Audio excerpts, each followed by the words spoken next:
Many African countries have gone from being exporters to importers since 1960. In Ethiopia, Prime Minister Abiy has now achieved the turnaround from food importer to exporter. And that is why wheat yields have tripled within 5 years.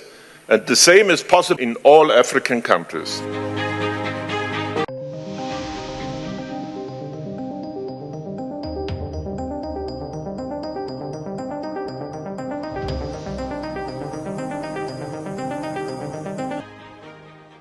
በመኸር 4.2 ሚሊዮን ሄክታር ስንዴ ተሸፍኗል። በበጋ ኢሪጌሽን 3.5 ሚሊዮን ሄክታር ታርሷል።